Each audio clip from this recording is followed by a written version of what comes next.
researcher. Here at the Brain Mapping Center at UCLA, we have this wonderful opportunity to look inside a human brain. So, doctor, let's say I were going to get a PET scan, positron emission tomography, right? First, I got the sunglasses because it's bright, right? But then what happens?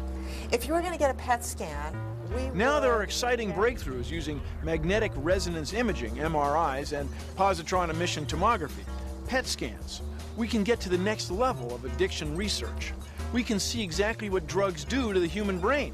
Here we're looking at the comparison of a group of methamphetamine abusers and a group of non-drug using volunteers. The blue areas are areas where the methamphetamine abusers are not working. If you have a look at the prefrontal lobe, the central area that's so important for being able to make a decision that involves balancing reward against knowing that there's a negative consequence, you can see that that area is just turned off. But these other areas that are part of that executive center that are important in the emotional state of craving are really hot. You've lost your ability to make decisions. At the same time, you've lit up your need, your craving. So let me ask you this. Is it possible that the methamphetamine abuser cannot decide not to take the drug that's related to addiction? In fact, the very nature of addiction has to do with the inability to make proper decisions. This pattern where the decision-making part is sort of turned off. Is this what happens to an addict? I can't decide, like, this is going to kill me, this is going to kill me, this is going to kill me, but I got to have it, I got to have it, I got to have it, and they can't think about the future. But, you know, for many years, we were thinking that the best way to treat addiction was to come up with a blocker to block the high, but that didn't really work. And then the next wave of work in coming up with treatment was to reduce craving. But in fact, I think the biggest problem in drug abuse is the decision-making that you just talked about. Sure, craving occurs, but then what is someone going to do with it? Because they're not thinking. The part of the brain that's really critical for decision-making is just not functioning properly in the methamphetamine abuser and in drug abusers in general. One of the things that my colleagues who are treatment providers have told me is that it's very useful to take pictures like this to show people that are in treatment, and it allows the person not to feel guilty about not being able to do the right thing. It allows the person to see that there is some chemical problem that needs to recover before they get back to a state where they can make all the right decisions. So, doctor, you look at these images all day, right? You analyze these things. If you had one thing to tell the world about your research, what would it be? Addiction is a brain disease, no matter how the addict got there. At this point, he has a problem making decisions. The whole executive center of the brain is involved, the central area that's really needed for him to be able to make a choice when he's got a balance between a quick fix, knowing that there's a negative consequence, is something that's not happening properly. Addiction is a brain disease. It is. There it is in black and white, and blue, color, and orange. So how do drugs affect your brain? Different drugs affect the brain in different ways. For example, cocaine molecules resemble dopamine molecules. So cocaine molecules end up binding to the receptors of the cells in such a way that prevents the cells from removing or pumping the dopamine out of the synapses. And so the brains end up with more dopamine and more pleasure. Now, it may be that the neurons in addicts' brains receive such high levels of dopamine that the cells try to adapt by reducing the number of sites to which dopamine can bind. Well, then, between hits or during withdrawal, when the addict isn't taking the drug, their brains end up having not enough dopamine after all that.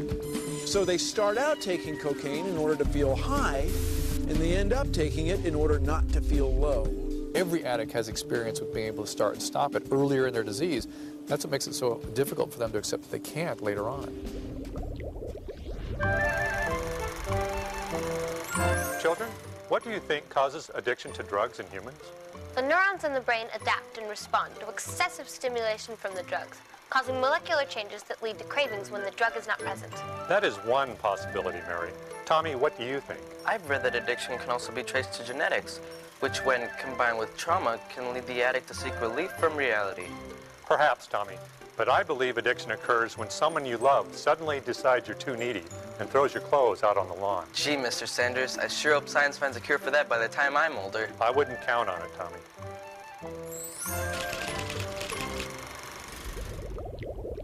You've got a family history of addiction there, you see a genetic predisposition, there's some sort of environmental trigger, oftentimes it's trauma, set up. What's a trauma? Trauma would be usually a childhood trauma is what we're talking about, and it's an experience of powerlessness in childhood, a feeling that they're threatened with not being able to survive, quite literally. And you're 15 and you feel out of control, life sort of sucks, you can't figure out what's going on, you can't feel good about yourself or what you're feeling, you look for solutions and somebody hands you a joint and, oh, things are okay now.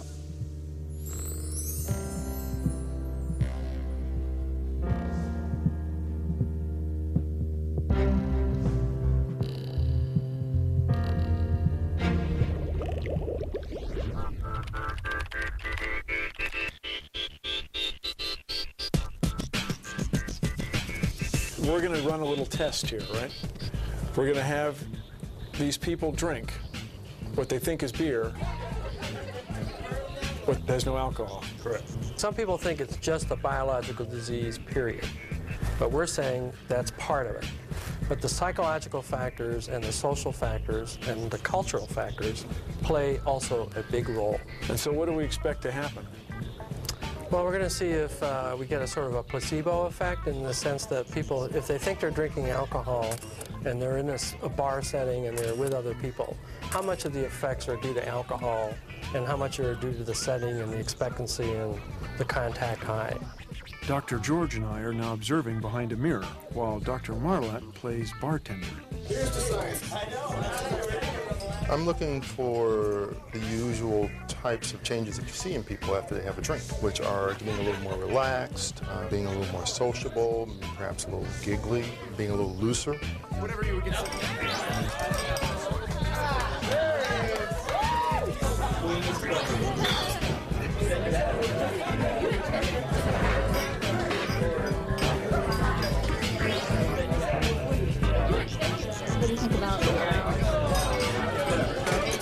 Those are the typical types of things that happen when folks normally drink alcohol.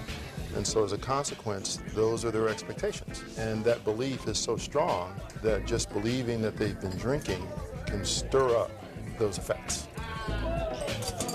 So I'm going to tell you something now about what you've been drinking. Somebody asked about what brands.